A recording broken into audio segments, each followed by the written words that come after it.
we need to do friend evaluations. Right. That this needs to be a thing, because I feel like a lot of us, from what I can tell, we give friends passes. Girl, okay, let me just say this. I do think that this is astrological sign dependent. I'm an Aquarius, so we're already here. I'm just letting you know. There are friends that I've had whose names I no longer recall. Back in February, I did this thing called Black Facts to celebrate Black History Month. So I want to do the same for Black Music History Month. So here are some facts for you guys. I have 3 facts to share. So in May 1890, the first record that was recorded commercially was done by a man named George W. Johnson. I want to talk about the next generation of doctors that are coming to your ER and urgent care near you. Gen Z doctors. It almost sounds like a contradiction, but we're going to go with it. Y'all. I'm concerned. Someone did a roundup of their experiences with them and posted it online, and I fell out. Okay. I have some highlights for y'all. So for those who already experienced this, you already know. But for those who have not, here's a taste of what you can get from your Gen Z doctor. A woman goes to urgent care. The doctor comes in and she's like, yo, dog, seriously, yo, dog, you passed out 4 times in the past 48 hours. You need to go to the emergency room by ambulance.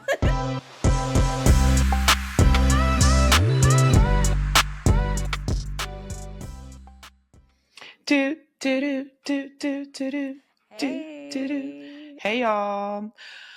Oh man. How are you doing? Autoresponder is on. Autoresponder is on. I'm doing well today. You look fabulous, actually. Like the minute you came out, I was like, ooh, this stay-at-home daughter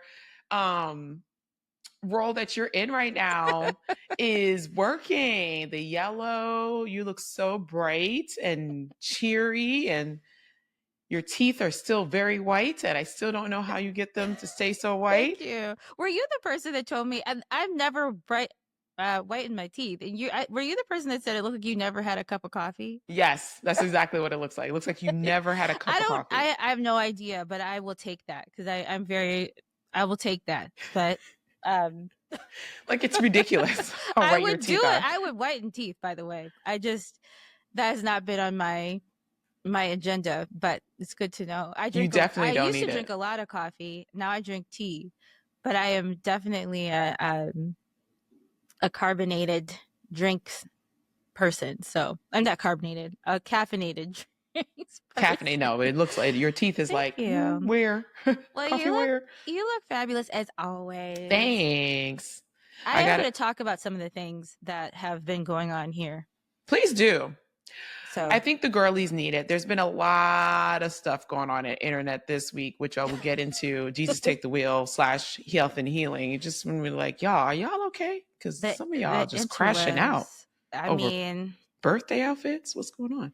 So, what's your out of office? Like that. So my out of office is a little different than what I've done before. Okay. But it is. I am working on beating back fear, like it stole something. Because I think it did. Do you agree? Yes or no? All right. Oh, say that again. I said I am currently working on beating back fear like it stole something because I think it did. Do you agree? Yes or no? That's my Elijah Robinson. Do you agree? Yes or no? Oh, it's not as good as yours. I love Elijah. What's yours? Mine is I'm busy becoming the person I was born to be. I love that.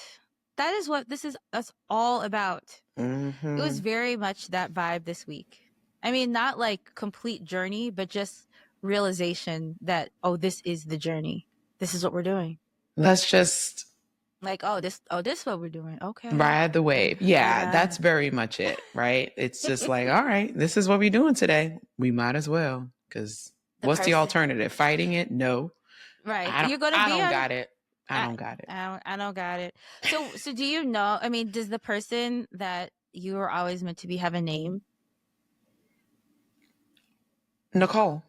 I mean, like Beyonce. I know what you mean, but I just wanted to be stupid.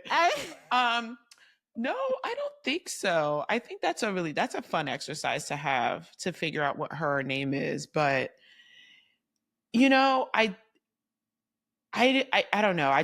This week has really been, and then I was hanging out with a friend yesterday who was like, well, something is in something house. Jupiter is in Pluto house. Something's happening astrologically. Mm-hmm. And because I was explaining to her what was going on. And she was like, well, just buckle up because Monday, this is in this house and everything's going to go great. And I'm like, oh, okay. She's like, no, but you have to understand the reason why things are the way they are is because all of this is like, there's like a 13-year window of something that was on Libra rising. Okay. If you're Libra rising, this is for you. We've just done a 13-year cycle of something. So you're a Libra rising? I'm a Libra rising. Okay. My mom's a Libra. So this makes So share this with her when you see her next. Hi, Mama. or listen or send this episode to her. Hi, she watches it on YouTube TV. I love it. So hi, Mom. Hi, Mom. But yeah, if you're Libra rising, we just ended this 13-year thing of something, which everything was hard or difficult or not as easy, whatever. Starting Monday, 2 days from now. 2 days from now. I think Jupiter is in something. Anyways, the point being, things are coming up roses. So buckle up. Everything is working out for Everything's working out for me. Everything's working out for me. Working out for me. Working out for me. Exactly. So June 9th. And boom. Okay. Well, I see you, girl. Yes, I see you, girl. So my I see you, girl, this week, her name is NiJaree Canady. She is the reigning USA softball national player of the year. And she made headlines when she left Stanford University to go to Texas Tech. Now, when she was at Stanford, she led the women's softball team to back-to-back appearances at the World Series, or like the championship series. So when she left to go to Texas Tech, people were like, oh my gosh. What you doing, girl? Exactly. But this is what she was doing. She signed the largest NIL deal, name, image, and likeness deal in softball, women's softball, like for college athletics. $1 million, $1,050,000, $50,024. One of those. It's over $1 million. Now, the number sounds random. You're like, well, why is it $1,050,024? So it's $1 million for her, obviously licensing her name, image, likeness. $50,000 for living expenses, and $24,000 that represents the number she wears on her jersey. Oh. So she just made an appearance yesterday at the World Series championship to Texas Tech. That's the university she's transferred to, Texas Tech. Unfortunately, they lost, but it doesn't matter. She did the job. Yeah, she did what she came to do. And then as a result, she signed another deal with Texas Tech for at least $1.2 million. What? Yeah. So she's the first woman, I want to say in softball, college softball, to get that contract. Not once, but twice. So congratulations to her. That's who my SEU girl is this week. That's a great one. I saw a few clips of her on ESPN in the morning as part of my defluffing activities. I work out every morning. So now, and the television is just on, and when I'm on the treadmill and it happens to be ESPN, maybe because I'm trying to infuse myself with the spirit of an athlete. You're like, I'm going to absorb the athleticism from ESPN. I should start watching ESPN2 just in case. Should I throw in Fox Sports as well? Right, I don't know. Exactly.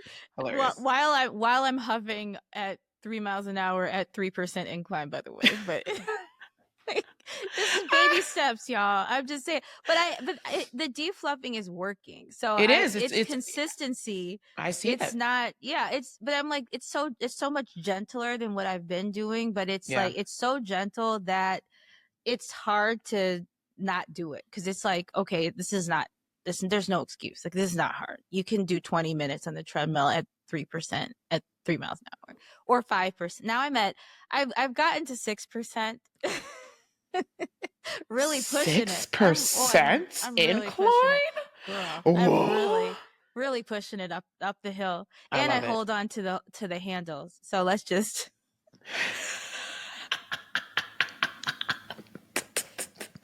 keep it real. Anyway, so, everyday athletes, look, shout out to everyday athletes everywhere who are just trying to be consistent. But her pitch, she has, I used to play softball. I was a catcher, and I was like, I couldn't even see the ball when she was pitching it. I wouldn't even imagine. I was in middle school, so but I have a lot of respect for that underhanded pitch. I'm like, yeah, she's phenomenal. How are you going to hit that ball? Like, you can't see it. You're not even in the club. How are you going to hit when you can't even get in the club?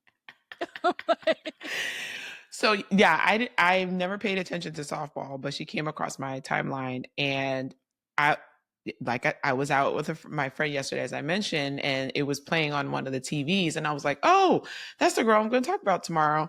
And then it said second, and I was like, second? Ache, as my mom would say.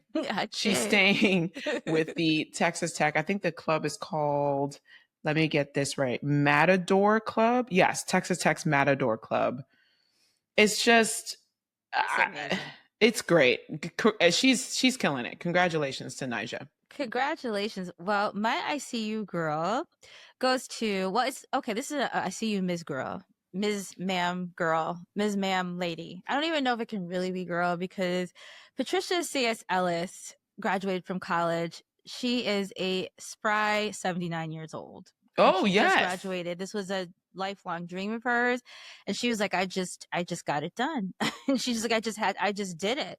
And the beautiful thing about this, which I think is inspiring for everybody, her message is that it's never too late in life to do anything. There's always a good reason to do what it is that's on your heart to do. And so now she's going for her master's degree, and she's encouraging other seniors in particular to pursue, whether it's a college degree or an art class, but just continuing to grow and learn. And I just thought that was really inspiring, because it made me think about, this journey of becoming, like, kind of what you said for your out of office is like, you're becoming the person that you were always meant to be. But it's us. Well, not even, but, and it is part of developing yourself to be able to fully express in that way. So it made me think about the singing lessons and the coding classes. Oh, how's that going, by the way? The coding. I finished the Stanford Code in Place program. There's a final project. I don't know if I'm going to be able to do the final project in the window. It's 2 weeks to do that, but I completed all the other course requirements. So I learned how to code. I would recommend it to everybody. It's a 6-week program. You should just kind of know what's available as a tool for app development in case you have an idea. Yeah. You'll at least kind of have something to pair it with if you think you might want to do an app, or even if you're not sure, but it's a product that you can offer to people if you have the background knowledge to at least know what's possible. And it's getting easier by the day. So I would recommend Code in Place. And I also recommend singing lessons, which is my part 2. I have a part 2 for my ICU girl. Oh, I love it. So in extension, thinking about the singing lessons, so I've been doing singing lessons for the past 6 months. I've been consistent except for the past 3 weeks when I moved. So I'm going, my next continuation is tomorrow. I do my lessons on Sunday. All right. But last night I went to go see Cécile McLorin Salvant. She's a jazz singer. Have you heard of her? Cécile. She's a French American woman, jazz singer, and she was at Detroit Orchestra Hall last night. Which evidently that facility, the Orchestra Hall in Detroit, has the best acoustics this side of Europe. It's like really. My mom told me this. I mean, it was amazing. And my mom goes to the series, the jazz series on Fridays, and usually I was her, just happened to be +1 this week, and she was like, "Come with me, come." So if you haven't heard of Cécile McLorin Salvant, she I'll just give you some context how dope she is. So Wynton Marsalis said about her, you get a singer like this once in a generation or two. He said it might not even be this generation you get another one of her. It might be 2 generations from now you see her again. Like she sings in French and English, and she's released 7 albums, 6 of which have been nominated for Grammys. I'm putting you on right now. I'm putting you on. So this all ties back last night when I was listening to her sing, because she sings in this very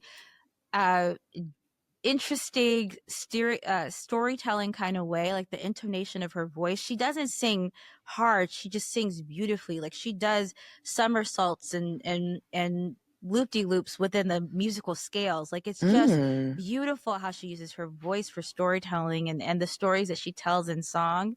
And it made me even start to think in terms of poetry and all the different forms of storytelling that you can utilize, which I've never thought about before. I even started thinking of the beginning of a poem while I was sitting in the concert. Wow. And it just made me think, going back to Patricia Ellis, Ms. Ellis, that you never know what it is that your heart is telling you to explore is going to connect to later. I just feel like a whole bunch of dots got tied for me last night around storytelling and the different modalities that I'm basically trying to teach myself. Like, it's like, I'm telling stories. I tell stories in novels, but I could also be telling stories through poems and songs and music and coding. There might be a new different form. So, but I would have never tied those dots together necessarily until last night. It just so happened. So you just never know when life is going to bring you to an intersection point of all these things. Right, so I just want to encourage anybody listening that if you have some random thing that you want to explore, don't think it's not worth it, and don't think it's too late, because it's never too late and it's always worth it. I love that. I'm excited to check out Cécile. You should. If you don't know where to start, which I literally just got introduced to her last night, so I'm like today years old.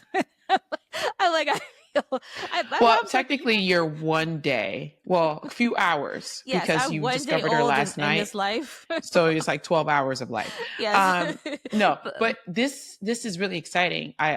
Because as I'm going to get into in the next segment of what I'm on right now, it's perfectly on topic. I love finding new artists, and every once in a while YouTube Music will suggest someone new. Yeah. And I've always been into Afrobeats, but like heavily into Afrobeats in the last month or two. And I'm just finding a whole bunch of new artists. So we need to do that as a segment, maybe put people on to like, that's a great idea. Maybe that's what we should do, because this month is Black Music History Month. Well, I love that. Well, let me give you one quick recommendation for Cécile. Yes, her please. album Ghost Song has 2. So if you're like curious and you want to listen to something right now, her album Ghost Song has 2 songs that I heard last night that are great. So I think it'd be a great introduction. One song's called Obligation, and the other one is beautiful. It's called Ghost Song. She sang it last night in a duet with her pianist. Oh my gosh. So do yourself a favor. So that's the putting you on. And if you don't know where to start with Cécile, that's my recommendation. It's probably completely a lay person. Like it's the wrong album and it's like, whatever, but. Is this walking music? Can you walk to this? Yes. You can do anything to it. You can dream to it. You can daydream. You can walk to it, especially outside, because it has its own identity. It has its own. That's dope. It's beautiful. It's different. It's something that when you listen to it, you'll say to yourself, "How am I just finding out about this?" Oh, okay. Oh, okay. Cool. Yeah, because the reason why I ask about it is because I've been walking as well, And my Afro beats has actually been helping me walk briskly. So this won't help you walk briskly. Oh, it will? It won't. No. It won't. So this is a cool down. This ain't that. This is the cool down piece. This could be a cool down, or this could be like a stroll. A stroll. Okay. I like stroll music. We can do that. We can do that. This is not going to push you past 3.0 miles an hour on the treadmill. 1% incline. Okay, guys. This ain't going to be for that. This actually is no incline. This is no incline. Speed 3.0. I love it. Well, as I was mentioning, as I said before, is the whole month is in June is Black Music History Month. And I want to bring back in February, I did this thing called Black Facts to celebrate Black History Month. So I want to do the same for Black Music History Month.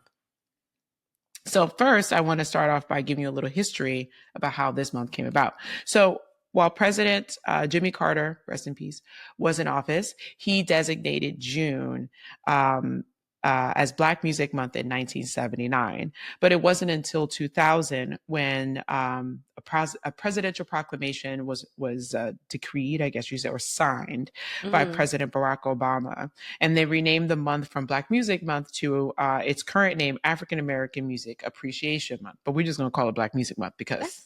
That's a long time. It's a long time. What'd you say?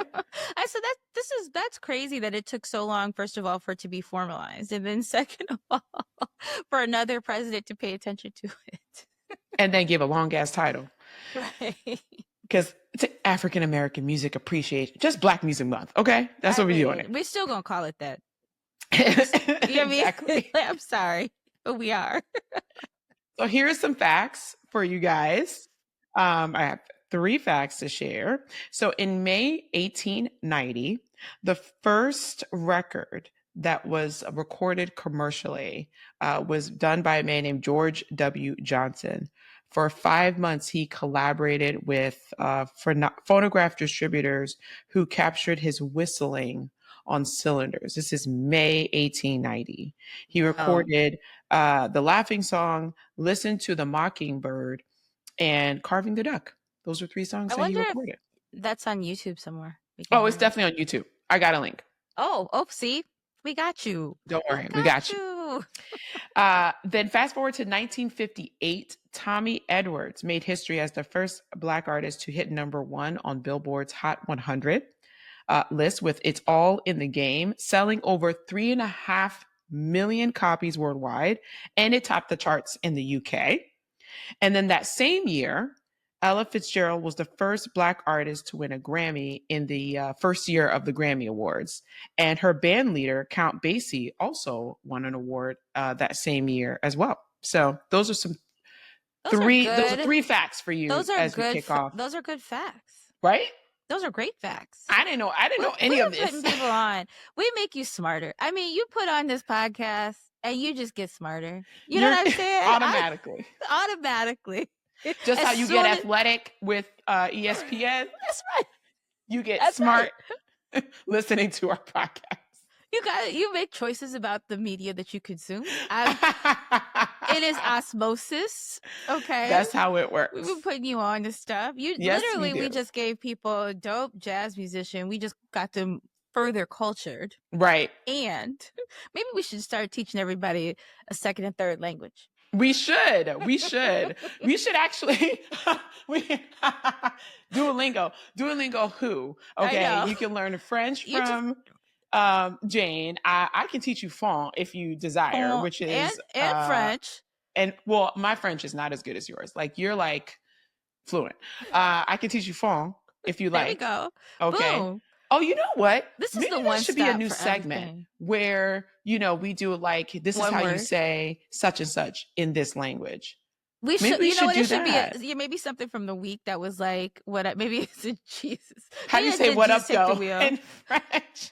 I don't know. I want to say "sac passe," but that's like Creole. I mean, you would say "ça va." I mean, ça va is like, I guess people still say ça va, but I'm sure there's other slang. The crazy thing about French is that the slang evolves so quickly. If I'm not like in town talking to people or listening to, you know what I was listening to was I was watching it's called Rhythm and Flow Paris. It's on Netflix. The singing show. You love that show. I love that show. So I watched. There was a French one? Yes, and so in Paname in Paris, they call it Paname, which is a reference to Panama and the Panama hats that they would wear all around the city. Oh, okay. But yeah, so Paname is the slang for Paris. Yeah.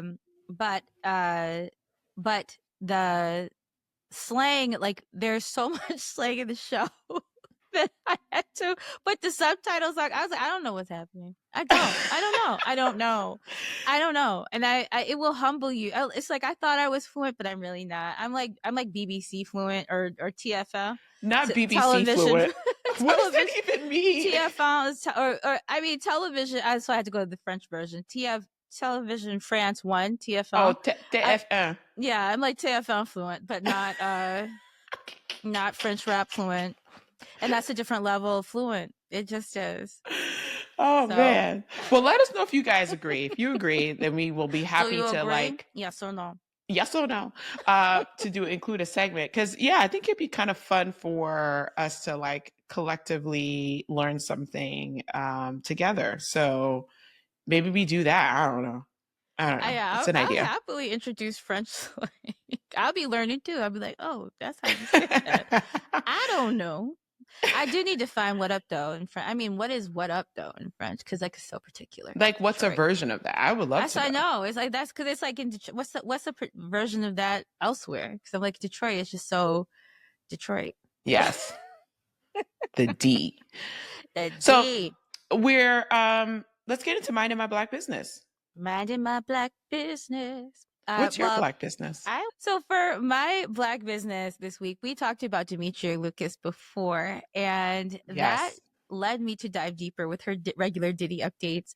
But she had a sold out trip to Africa. I believe it was Ghana for Thanksgiving that she just recently announced. It was like she announced it and it instantly sold out. Yeah. And it made me look into her travel company. So she has a travel company. She's known for her living abroad travels and taking all of us along via social media.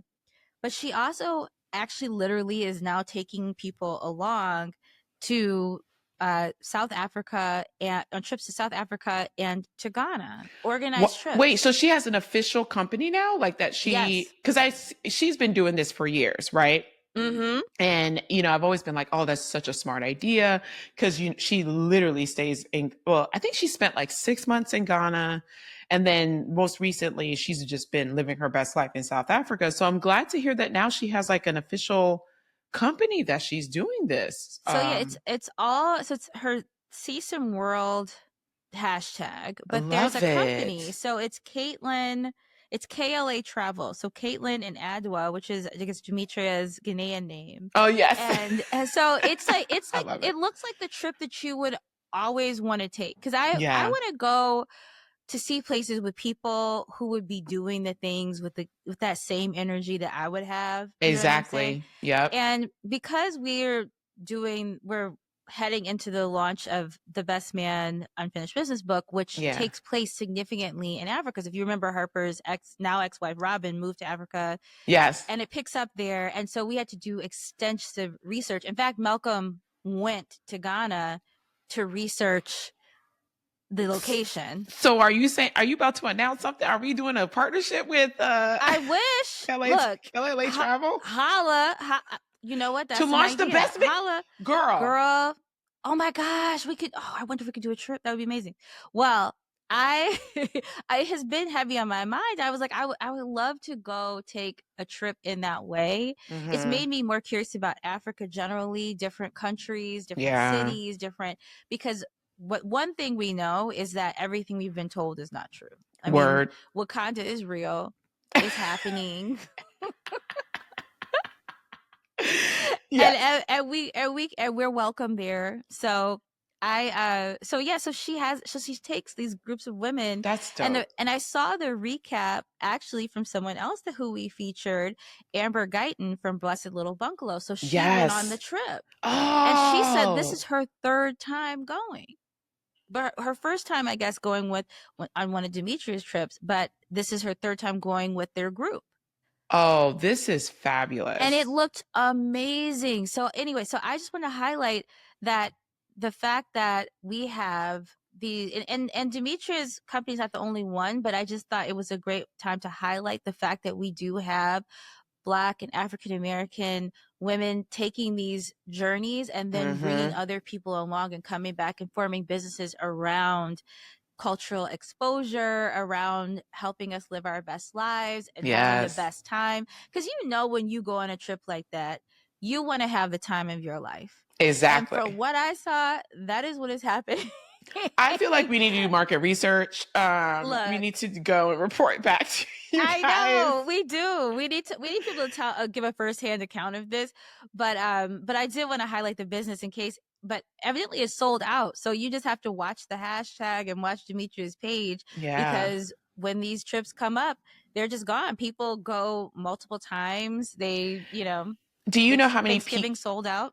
Do you know how many people are in the group? Or do you have any idea on pricing to Amber, too? Yeah. 22 people. Okay.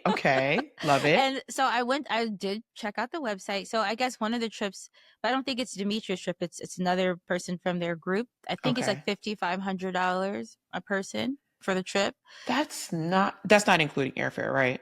I don't remember. I'm gonna put a link so everybody can check it out. Okay, if it's not including airfare, I mean it would be a little bit on the pricey side, but I think if it's all inclusive and you're looking for an experience and you start saving bit by bit and I make it love epic. that. Yeah, we have KLA. We've covered Lux Tribes. There's so many. There's options. By Chitty, we have Camp Yoshi, which is the Black-owned travel company that's based in the Pacific Northwest. And there's another one that I found that I would like to profile at some point in the future. But yeah, there are so many of these companies that are popping up that are giving us experiences, and they all have their thing. It's all very different. It's not all the same, right? So I feel like I think that's going to be my challenge. Like, I'm going to go to all of these, travel groups, and I'm going to try them all out.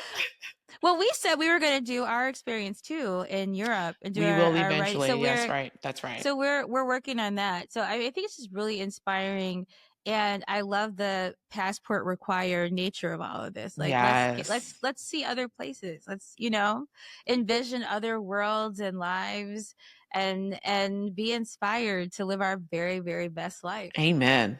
Right? I love it. That's awesome. Now I have to go check out Amber's page and take a look at how that trip came about. So yes, check out. I'll put the link to her exact post in the show notes so that you can see why I was like, I'm so fascinated. I was like, oh my. First of all, she's so visual, and everything on her page is so colorful, like her interior design aesthetic.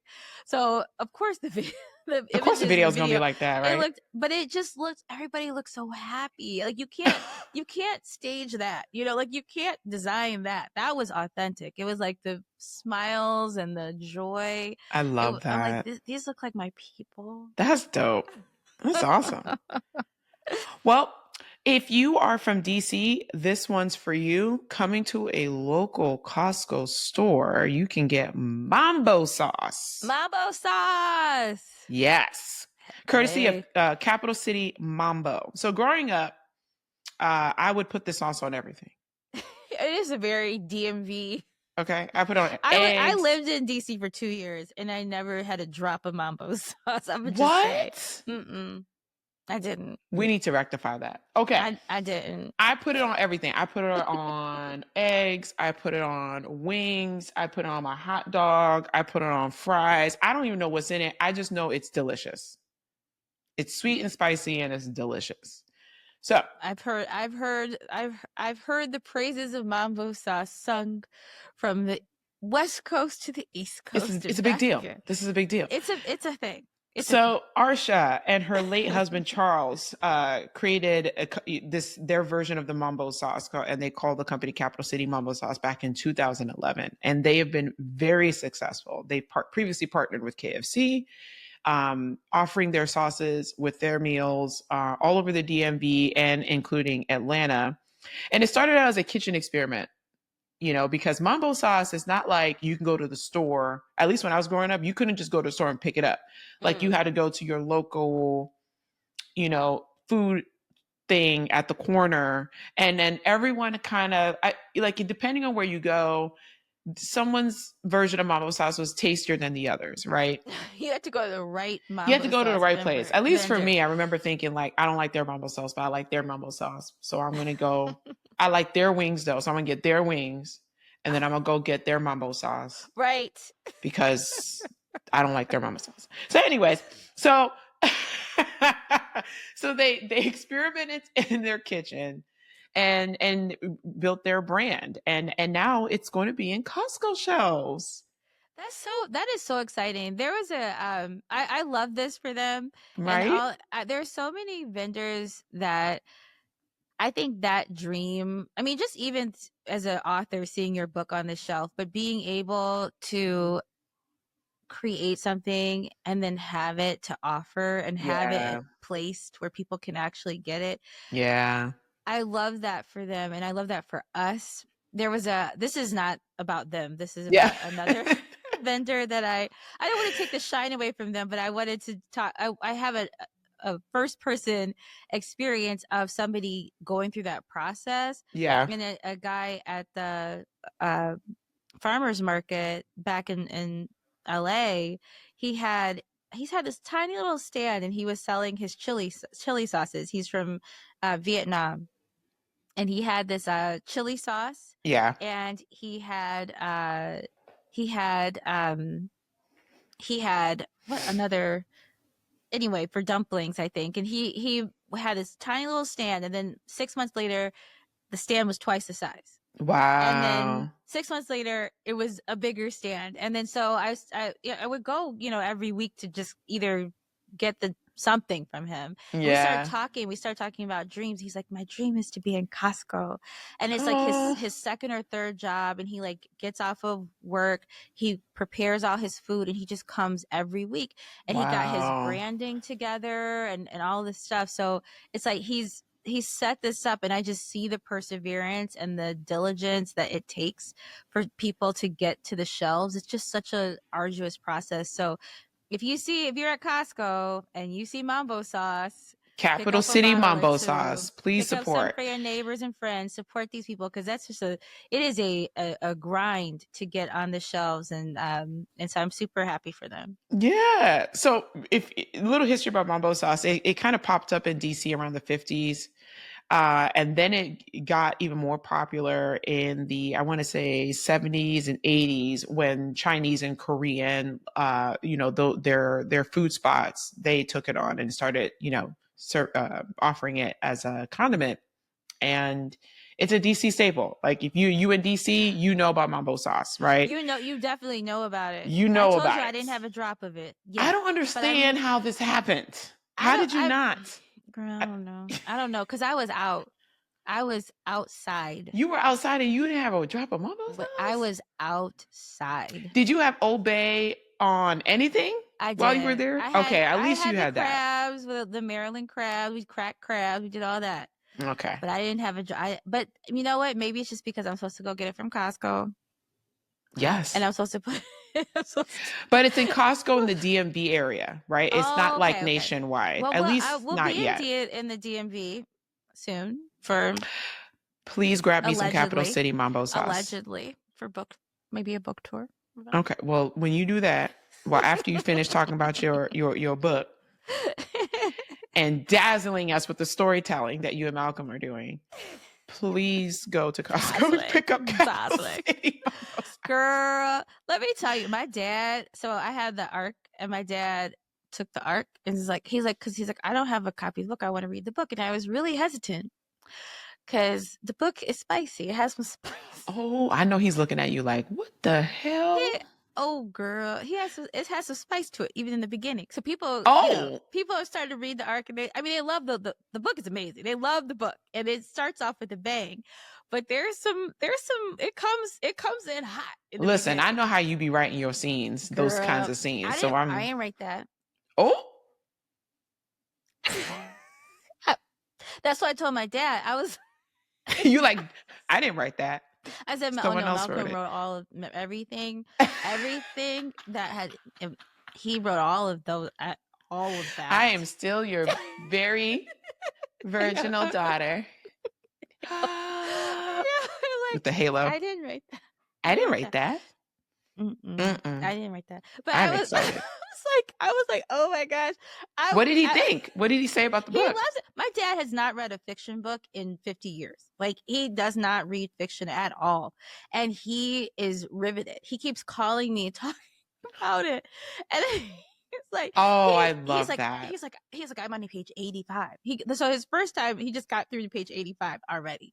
He's like a fifth of the way through the book, just already. But he's like, and so Robin, he's like, I want to know what's going on with her. I mean, what's and he's talking about Jordan and Harper, and he's like, well, I understand some things, whatever. So he's just talking about them like they're people. But I'm so excited because guys don't typically read fiction in this, especially in this way, which I think this is more like contemporary fiction. It's not super, it's romance, because there's a romantic storyline obviously, as there has been through the whole Best Man franchise. But it's very much the best man. So his reaction and to like even have the patience and not just the patience, but kind of being hooked and then wanting to talk about it has, once I got over the initial, I had to, appropriately put off to Malcolm, because he, all that is his because that's his forte. Oh, right. Totally. Yeah. Oh, I barely participated there. Not that I've never, never mind my other books that have plenty. Yeah, because you did not write those scenes in those books either. No, I was out of the country. Yes. Right. That's my story. Sticking to it. Malcolm was like, I'm going to tell people the truth. And I you were all of them scenes. Matter of fact. It's so weird, but I'm thrilled that it's a good read, and that it's done in a way that I can actually talk to my dad about it. Oh my Not goodness. the specific details, but it's it's part of the story. So that's been a lot of fun. I'm excited for readers we're still in the pre-order window. So if you haven't gotten your copy, this is your sign to, and if you have, then tell 5 more of your friends, because you're going to want to talk about it. Yes. I'm excited too. Very excited. Well, let's get into Jesus Take the Wheel. Yes. So what is this about your dog? Girl, do you want me to tell this long story? You want to tell yours first? Because this is a bit of a story. No, you do yours, because mine goes into health and healing. So why don't you go first? Well, you've either... Okay. Well, basically what had happened was I decided I was going to get my dog's teeth cleaned. And it's a very responsible thing to do as a puppy owner, because they're, after a while, my dog is just very rambunctious, and you're supposed to brush their teeth and do all this stuff. I'm just like, we need to do the care and maintenance, but it might need to be vet supervised. So I think I'm doing the right thing. I take him to the vet in Michigan. It's so much more affordable to do it here than it is in LA. And so I'm all, whatever, ready to go.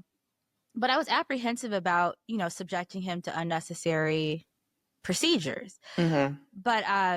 But anyway, so so I get there, I get the consent form for anesthesia, because it's done under anesthesia. Girl, there's this provision that said something about, like, do you want your dog to be resuscitated in the event that they like stop breathing, and like the anesthesia can cause like all these things, like basically, and only 10% of animals that need to be resuscitated survive. And I was like, what? So girl, I start crying. I'm like, I don't want to kill my dog. And I'm like, I know it's overreaction. I know it's crazy. It's crazy. I knew it was, I mean, at the time, but it was so overwhelming. And reading that, I'm like, oh my gosh, am I like subjecting my dog to death just to get his teeth clean? Like, this is all bad. And then, so the technician was like, she's like, would you like me to have the doctor call you? And I was like, yes, please. So the doctor calls me and we talk about, basically I had questions. I was like, how often does a pet death happen from teeth cleaning? Okay. And she was like, I've never experienced that at all. And she was like, and also I'm very conservative about the procedure. She was like, if there seems to be any type of distress or issue, we immediately reverse all the medications and stop the procedure. I'm not going to push forward just to do it when, so if there's any sign of distress, we're going to reverse the anesthesia, stop the procedure. It's not even worth moving forward and we'll just reevaluate.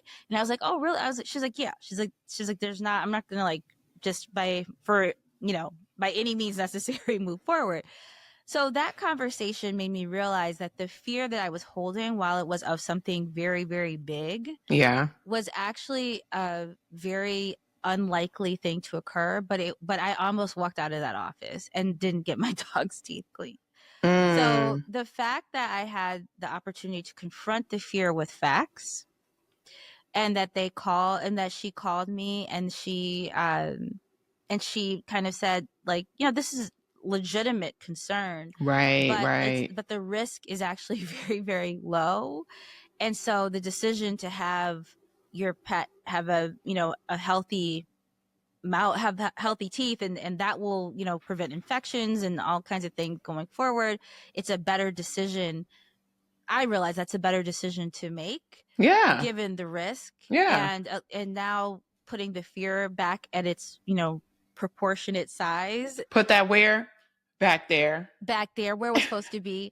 But it was like this big learning moment. So this is why it's in Health and Healing, about fear and where my out of office came from and how that holds us back, especially when we don't confront it.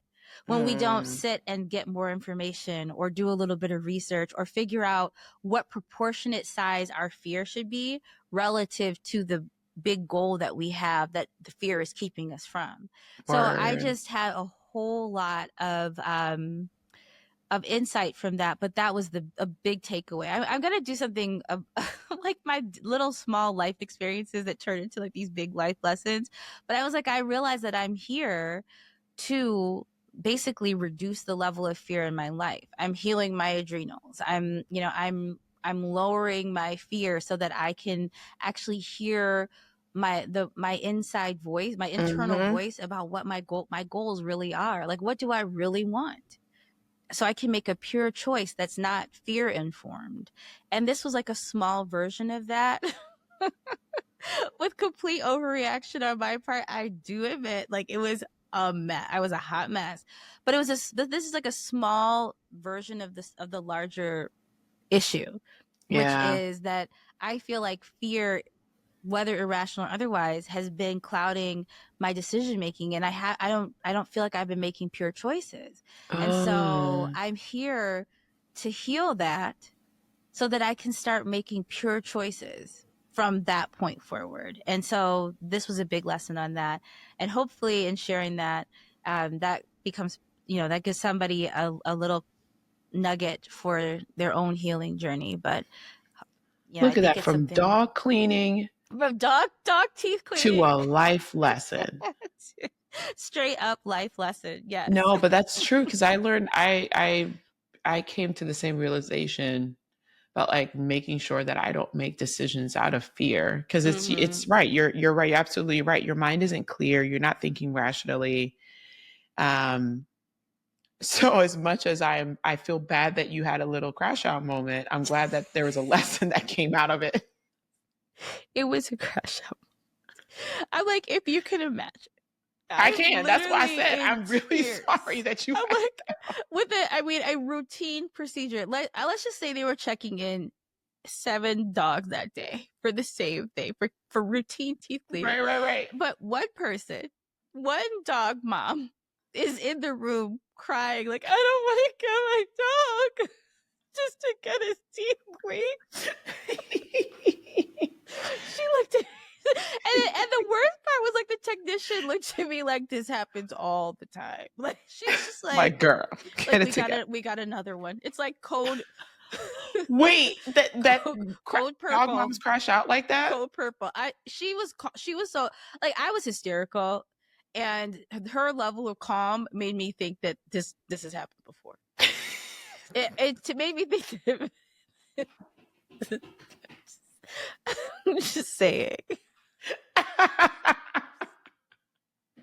I'm just saying.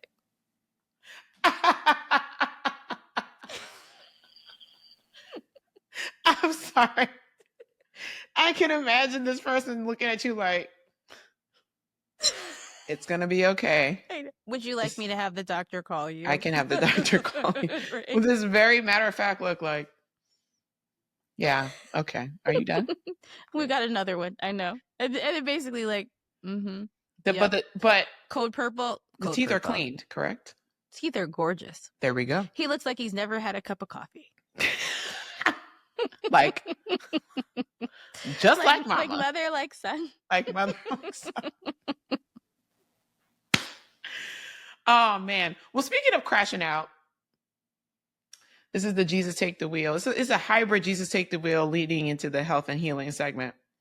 So I just did health and healing. You did, but it's appropriate because my Jesus Take the Wheel is going to lead to health and healing too. Well, it's perfect. Like a supercharged, mega pack of both segments.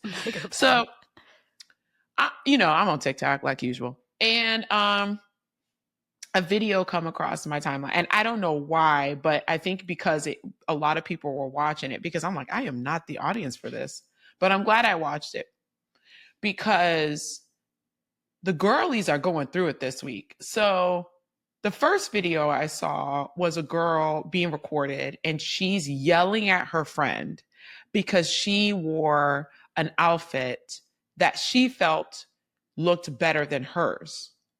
What? On her birthday. And she basically, the tone was, and I'm going to paraphrase, like, how dare you look this good on my birthday? Like, you not a real girl. You not a real friend. Why are you wearing extra jewelry, extra makeup on my birthday? It's my birthday. I should be looking good on my birthday. And you got more body than me. So why would you wear that? And we were going to go out with my man, and now he looking at you and not looking at me. It's my birthday. And then proceeds to cry. Like full on hysterical crying. This video has now been viewed over 40 million times. As it should be, because there's so much wrong here. There's a lot of wrong here. But the main wrong that I want to focus on is basically like, girl, this is your birthday. No one can look better than you on your birthday. Tell me you're insecure without telling me you're insecure. Okay? What? So then I'm like, and this is where we get into the health and healing segment, because I'm like, I'm sure this girl has exhibited signs of her insecurity. So did you just give her a pass all the other times? Right? Like, what is going on with y'all friendships? Because I have never had a friendship like that, where someone's clearly jealous, or someone is so insecure where they just ruin shit, like just ruin our hangouts together or anything of the sort. I've been fortunate enough to have really, really good have been fortunate. I've had some interesting friendships. I don't need to understand. For another day. Well, no, this is part of the help, because I want to talk about this, because I feel like as much as we talk about, well, you need to mute this person on social media, you need to lead that man, you need to do this, boundaries at workplace. Are we not doing the same thing with our friendships? Because I feel like we need that same energy for friendships too. I feel like as soon as you see something or something about this individual, or as soon as you see someone do something, you should be big enough to go, you know what? I need to put this friendship on pause because something is not working. Either it's from the receiving end or from the projecting end, because clearly that girl's projecting. Because let me tell you about this other video I saw. So Tanika B is a content creator on YouTube. She does fashion hauls.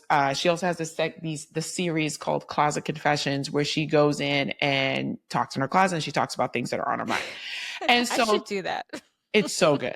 So she posted a video like 2 days ago about how she had to block her friend on social media because her friend, under a Finsta, was trolling her and challenging her on her views about Black identity and the diaspora, the diaspora wars, which is a whole nother topic I don't even want to get into because, again, health and healing, happiness. Moving on. So her friend would challenge her under this fake Instagram account. And did she say why she did that? No, you know what her response was? It's not that serious. I can relate to this. Well, evidently situation. It is, because you had to go under a fake Instagram account name to go on my page to then troll me. And all the things. I won't go into the details because I actually think you should watch the YouTube video because she explains it all. But I'm like, why? She actually handled it perfectly, I think. She confronted the friend, and now her friend is no longer her friend. And I feel like we need to do this more often. Her friend wasn't her friend before. You mean period. Her friend no longer has access to her? Amen. Or that woman no longer has access. And that's basically what it boils down to. Correct. I mean, but we need to make this more of a thing. While we are taking inventory and on the relationships that we have with significant others and checking in and making sure you're getting the whatever out of it, or with workplace and, as you know, dealing with passive aggressive people and setting boundaries, we need to do friend evaluations. Right. That this needs to be a thing, because I feel like a lot of us, from what I can tell, we give friends passes. Girl, okay, let me just say this. I do think that this is astrological sign dependent. I'm an Aquarius, so we're already here. I'm just letting you know. There are friends that I've had whose names I no longer recall.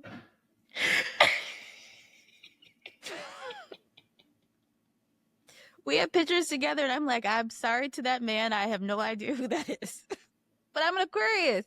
So that's how we are. So just if you're an Aquarius, this we know this doesn't apply to you. So now with that message from our sponsors, I would please continue. Oh my gosh. That was hilarious. Like, this is astrologically dependent. Okay. Look, do you agree? Yes or no? I would like to hear from people who know Aquariuses or who are Aquarius and tell me I'm wrong. Somebody tell me I'm wrong. Well, let me ask you this. Have you ever had to grieve a friendship while it was still alive? Yes.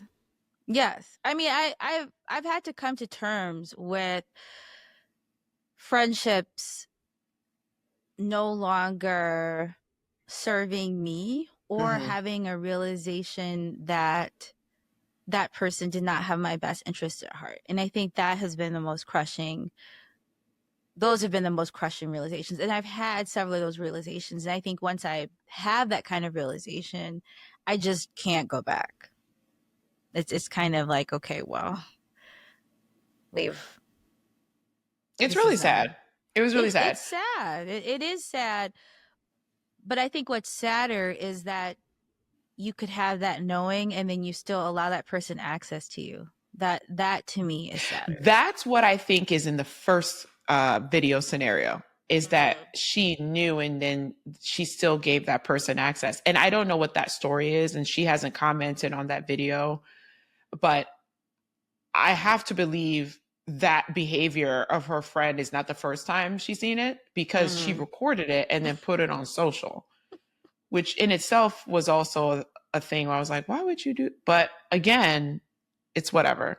But I really do think that we really need to We need to, evaluate our friendships. And as soon as we see something that doesn't serve you, whether it's at, like I said, whether it's at work or relation or whatever, especially with friendship, because we do that with family too. Like, we are so quick to cut family off. But when it comes to friends, for some reason, we just allow them to have passes. It's not fair to us, and it's not fair to the individual, so that they can understand that what they're doing, they need time, right? Like, she needs to figure out, they need a timeout, and she needs to figure out, the girl that crashed out, why she is so insecure. And look, if it means that if you're being triggered because your girlfriend, because she's a rapper, I believe, so she's super successful on TikTok and stuff like that. So if being around her is triggering because, let's say, you want to be her and you feel like you can't, well, that's what it is, right? Why don't you go figure out how you can? Like, and then even to the outfit of it all, my thing is like, if you know your girl can dress, go ask your girl for advice. And it's your birthday. She probably would hook you up. She would hook you up. Right. Yeah. No, you're saying a lot of things that I think are really important for food for thought for friendships, in that, there should be no reason for you not to show up as your best self. And to be friends, to have to dim your light to be friends with somebody, that's not the right person. They're living in their own darkness that has nothing to do with you. So it's like, when you have to make that evaluation about, like, well, what is friendship here? What is this really about? And does this serve me? And does this serve her? Maybe they have a codependent relationship. That could be it. Yeah. It could be so many different things, but I'm like, I want one of my friends. I want to show up looking so good that one of my friends is like, bitch. Exactly. Why you look so? I want somebody to be that mad. I'm like, oh, really? And then we laugh about it. Exactly, because it's not serious. Because look, if I'm going out and I want to look good and I want you to look good too, I want us to all look good together. Okay, right, all look good together. I want you to look as good as you want to look, and I want me to look as good as I want to look, and however I can help, and vice versa. That's what it's. I mean, that's what it's all about. That's what it's about. It's like, yeah, your best life does not in any way hamper my best life. It's okay.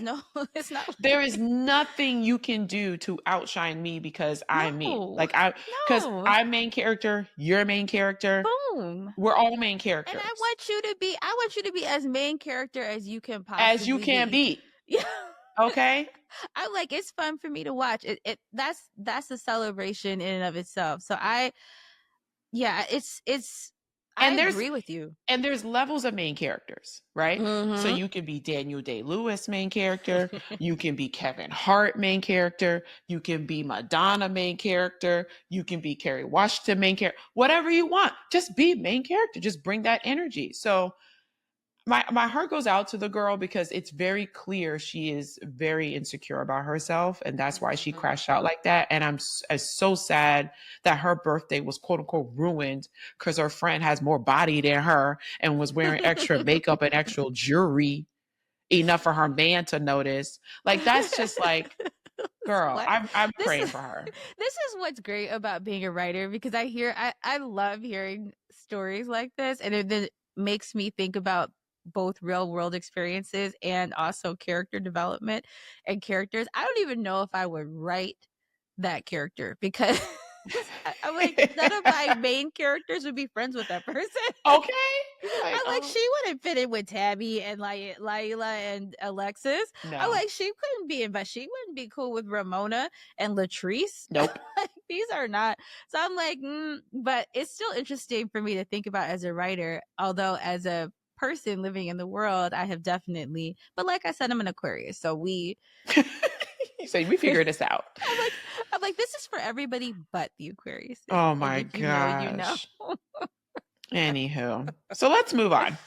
Yes, Delululand. What's good? Delululand. Well, can I? You know what? I had something else for health and healing, which my little, like, Jesus Take the Wheel took a health and healing turn. Oh, okay. Let's get into it. But I feel like this fits in Delulu land. So I'm going to put it in Delulu. Oh, you're going to put it in Delulu land? I'm going to put it in Delulu. So Natasha. My Delulu land. Yes. I want to talk about the next generation of doctors that are coming to your ER and urgent care near you. Gen Z doctors. Gen Z doctors. Gen Z doctors. It almost sounds like a contradiction, but we're going to go with it. Y'all. I'm concerned. Someone did a roundup of their experiences with them and posted it online, and I fell out. Okay? I have some highlights for y'all. So for those who already experienced this, you already know. But for those who have not, here's a taste of what you can get from your Gen Z doctor. A taste of what you can get. A woman goes to urgent care. Her doctor comes in and says, yo, dog, you passed out 4 times in the last 48 hours. You need to go to the ER. Bye. Ambulance. No. Another one was getting an ultrasound, and the tech said her uterus was cute. I could totally see that. Your uterus is so cute. Look at your uterus. Oh my God. I can see that. In TikTok era, like, oh my God, girl, your uterus is so cute. It's so cute. Another incident, a nurse practitioner at the urgent care, and these are not all at the same hospital, by the way. These are just different stories that people posted. A nurse practitioner said, it's probably the flu. How many days you want me to write you off for work? 5 days. 5 days. More? You want more? An infant daughter had open heart surgery. This mom had her daughter. Her daughter had open heart surgery, and the nurses were singing High School Musical 2 songs to her while they were bathing her. Another one asked if they were morally opposed to lying to the insurance company to get a procedure covered. They're really like gangster. And my favorite, a patient was talking about anxiety, and the doctor said, I'm team live, laugh, and Lexapro here. So I get it. I just love how unserious they are. This is, girl, I'm like, okay, find me a Gen X doctor, like, or older. I'm no, I cannot. I cannot. Are you morally opposed to lying to the insurance company to get this procedure covered? Like, literally ask, like, are you, how do you feel about this? Because we about to get gangster. Because we need this covered. Okay. Right. Well, yeah, we need this covered. So. Oh man. Well, Gen Z doctors. That's gotta love it. Well, my Delulu, this is not quite Delulu, but okay. But it's good relative to where we tend to be. And I feel like Delulu is where we all should be. So Natasha Rothwell, who I love. Yes. She was on Jenna and Friends, and she was talking about not saving her dream moments for when she had a partner. Or a partner that she hasn't met yet. And I was like that too. Like, I was like, oh, I'm not going to go to Italy until I am married, and then I'll go with my husband. That was stupid. But I've been to Italy 3 times. I don't even know. I'm like, that's ridiculous. I would have never had that squid ink pasta in Bologna. I'm like, come on. I would have never known the difference between tortellini and tortelloni when I wrote about it and The Most Wonderful Time. Oh, wait. Is one filled with something and one isn't? They're just different sizes. Oh. They're both filled with, one would be typically filled with meat, maybe, and then one with cheese. Depends. But they have different kind of broths and. Oh, I didn't know there was a difference between. Tortellini is smaller and the tortelloni is bigger. A baby and a mama-sized pasta. Yeah, girl. And then they have but Bologna is like the home of the pasta bolognese. Like, it's to me the best pasta style. Yes. In Italy. It is. And full stop. So I would have never. I mean, the fact that I could have missed that on the basis of just this arbitrary thing, thankfully I didn't, but she also came to this realization, and she said that she just stopped doing that. And she told this beautiful story of how she was decided. She was like, I'm going to save my walk across the Brooklyn Bridge for a romantic night and a day, whatever. She was like, girl, I got myself some Grimaldi's pizza and took a walk, and it was the most beautiful self-date that I could have ever had. And I was like, I think that's so beautiful what she's espousing for all of us. And I wanted to share, in terms of like kind of Delulu but not Delulu, this idea of bringing so much love and romance into your life. Whether or not you have a partner, you're in love no matter what. Right. And one of my friends, she just got recently engaged, but what I noticed about her, and that is so inspiring, is that she filled her life with so much love before this even happened, before the partner came along, before all of that. She filled her life with so much love, with her pets and her flowers every day or every week, and beautiful friends, like amazing friends. And to have amazing friends like at that level, you have to be an amazing friend to have that kind of caliber of friend circle, and have people unanimously speaking about her in the highest. It's just an amazing person. People always say that. And so to watch her fill her life with so much love, that the person coming in was just an add-on with a standard that had to meet a standard that was already set. So it wasn't about I put my life on hold. It was just about things, the best that was already happening just got better. And it's a perfect example of how you would live your life, and the person that's meant for you will come into it. Right. Like, because her life is filled with so much love, obviously she attracted love. Oh, at the end, epic level, like epic. That's so like, beautiful. People, if you're, we talk about this all the time, but it's like, don't wait for somebody for your life to begin. That's not the beginning of your life. Yeah. Your life starts when you say it does, and all the things that you want in your life are at your disposal. They come from your doing, and what you're doing is building a magnet, and like attracts like. So if you want love, you want it really, really bad, then really, really focus on filling your life with as much love as you possibly can. I mean, friends, flowers, family, like trips, places you love to go, things you love to do. Like, that's right. Fill your life with so much love. And I mean, people will just be attracted to you, including the person that winds up, will be your ideal love interest. And it's okay. And it's also, I would like to say, it's okay if you don't have that person in your life either, right? So like, the point is, romanticize your life. Yeah, romanticize your life. It will be okay anyway. When you're in love anyway, you will feel okay whether they're there or not. It won't be like this, something's lacking, because you filled your life with so much love that all you are is a magnet for it. Exactly. So I want people not to be I think this is the whole theme of this episode, is like, not putting your life on hold. No parts of your life on hold. Don't put anything on hold for any reason.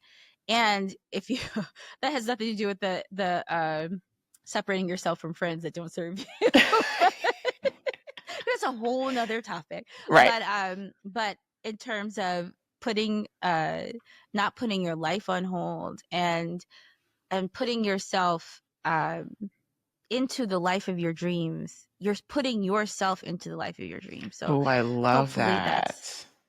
Hopefully that resonated. We always wind up on a theme in conversation. I mean, if, like, for listeners, we do not go over this beforehand. We just kind of find our discoveries, and then we share them with each other and you at the same time.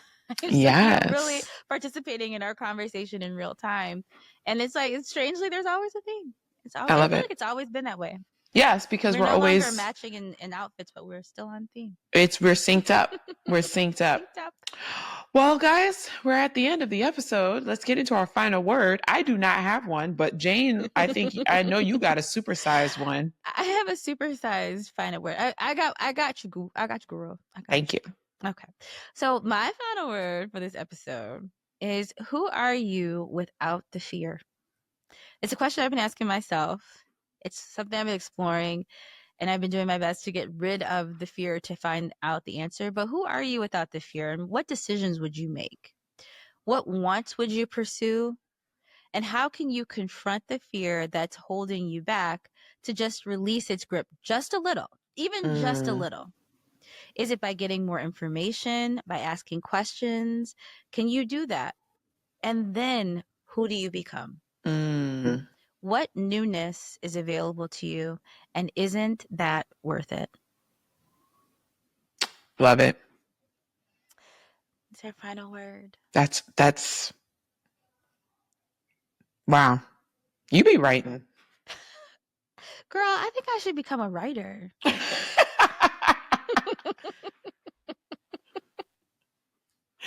Oh man. No, but you're always, whenever you get into this zone of the final word where you start asking questions, I'm like, oh, let me just listen up. Let me sit up straight. Well, it's stuff that I've been asking myself. I think that's the beautiful thing about the writing journey that I've been on. Is like, I can't show up to the page with things that I haven't addressed. Right. You know, if I'm going to talk about healing, how am I going to look not pursuing healed myself, or in the pursuit of healing? Right. So like, I'm don't talk about it, don't write about it, be about it. So okay. I gotta do both. Period. Yeah. So that's what we're doing here, bro. That's what we're doing. It's a journey. But thank you so much for that. At 3 miles an hour, people listen to our podcast, they would have walked over a mile by now. Look at that. Look at that. We're giving you a whole jam-packed mile worth of thoughts. If you're walking with us and doing your walks, we got you through a whole 3 miles. Is it 3 miles? Oh, I'm sorry. Yeah, you'd be over 3 miles. But if you're walking 3 miles an hour, we got you through 3 miles. We got you for 3 miles of almost 4. 3 miles of your hot girl walks. That's right. I love it. We bought that life. We bought that life. I love walking. Well, everyone, have a great week, and we will talk to you soon. Bye.